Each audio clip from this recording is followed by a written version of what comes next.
اعوذ باللہ من الشیطان الرجیم۔ جہنم میں عورتوں کی کثرت کیوں؟ سیدنا عبداللہ بن عباس رضی اللہ عنہ بیان کرتے ہیں کہ نبی کریم صلی اللہ علیہ وآلہ وسلم نے فرمایا، مجھے جہنم دکھائی گئی، میں نے آج سے پہلے اتنا سخت منظر نہیں دیکھا، میں نے جہنم میں عورتوں کی کثرت دیکھی۔ صحابہ نے عرض کیا، اللہ کے رسول وہ کیوں؟ فرمایا، ان کی ناشکری کی وجہ سے۔ عرض کیا گیا، اللہ کی ناشکری کرتی ہیں؟ فرمایا، اپنے شوہروں کی ناشکری کرتی ہیں اور ان کی احسان فراموش ہیں۔ اگر آپ کسی عورت کے ساتھ ساری زندگی احسان کرتے رہیں، پھر اسے کسی کمی کا سامنا کرنا پڑ جائے تو کہہ دے گی، مجھے تجھ سے کبھی خیر نصیب نہیں ہوئی۔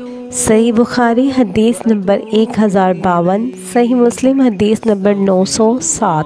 اللہ تعالیٰ کا احسان عظیم ہے کہ اللہ نے امت محمدیہ کو ہر خیر کی خبر دی ہے اور ہر شر اور برائی سے منع کر دیا ہے۔ نبی کریم صلی اللہ علیہ وآلہ وسلم نے خواتین اسلام سے خیر خواہی کر دی، انہیں خبردار کر دیا کہ وہ بکثرت جہنم جائیں گی، ساتھ ان کمزوریوں اور کوتاہیوں کا ذکر کر دیا جن کی وجہ سے وہ جہنم رسید ہوں گی۔ اب خواتین کی ذمہ داری بنتی ہے کہ وہ رسول اللہ صلی اللہ علیہ وآلہ وسلم کی خبر پر یقین رکھیں اور خود کو ان گناہوں سے محفوظ کر لیں جن کی وجہ سے وہ جہنم میں جا سکتی ہیں۔ وہ گناہ اپنے شوہروں کی ناشکری اور ناقدری ہے، لہٰذا خواتین سے گزارش ہے کہ وہ اپنے خاوندوں کی خدمت کریں اور ان کے حقوق ادا کریں۔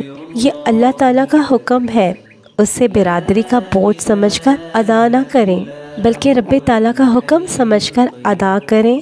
شوہر کی خدمت میں ان کے لیے جنت ہے۔ اللہ تعالیٰ ہمیں جہنم سے محفوظ رکھے اور جنت کا راہی بنائے، آمین یا رب العالمین۔